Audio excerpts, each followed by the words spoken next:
তার জানাজায় যেভাবে মানুষ স্বতঃস্ফূর্তভাবে অংশ নিয়েছে, শুধুমাত্র বাংলাদেশের ইতিহাসেই নয়, আমি মনে করি পৃথিবীর ইতিহাসে এত বড় জানাজা আমরা আগে কখনো দেখি নাই।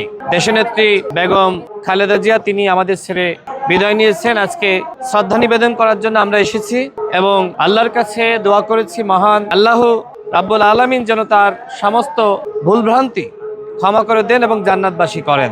আপসীন নেত্রী, তিনি দেশের জন্য কিভাবে সংগ্রাম করেছেন, ভূমিকা রেখেছেন, বাংলাদেশের মানুষ জানে। তার জানাজায় যেভাবে মানুষ স্বতঃস্ফূর্তভাবে অংশ নিয়েছে, শুধুমাত্র বাংলাদেশের ইতিহাসেই নয়, আমি মনে করি পৃথিবীর ইতিহাসে এত বড় জানাজা আমরা আগে কখনো দেখি নাই। সমগ্র প্রায় ঢাকা শহরে মানুষ জানাজায় অংশ নেওয়ার জন্য তারা কিন্তু রাস্তায় নেমেছিল।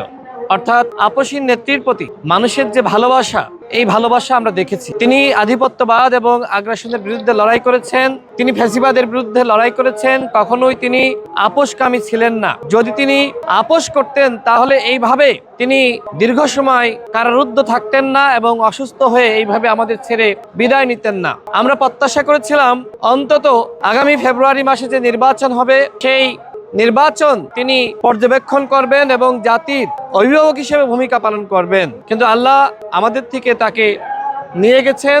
আমাদের সবাইকেই যেতে হবে, কিন্তু আপনি পৃথিবীতে যে ভালো কাজ করবেন, মানুষের জন্য কল্যাণকর কাজ করবেন, সেটি আপনার পরকালের জন্য পুঁজি।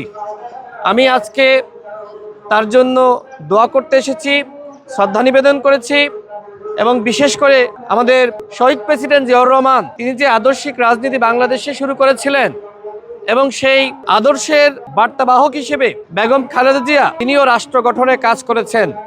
এখন জনাব তারেক রহমান বাংলাদেশে পরিবর্তন এবং সংস্কারের রাজনীতি, এবং তিনি ইতিমধ্যে বলেছেন তার যে পরিকল্পনা রয়েছে, সেই পরিকল্পনার সারথি হিসেবে আমাদের সবাইকে কাজ করতে হবে। আমরা যদি এই রাষ্ট্র সুন্দরভাবে গঠন করতে পারি, এই রাষ্ট্রে যদি আমরা ন্যায় বিচার, সাম্য, মানবিক মর্যাদা আমরা প্রতিষ্ঠা করতে পারি, তাহলেই আমি মনে করি সাবেক প্রধানমন্ত্রী দেশনেত্রী বেগম খালেদা জিয়ার আত্মা শান্তি পাবে।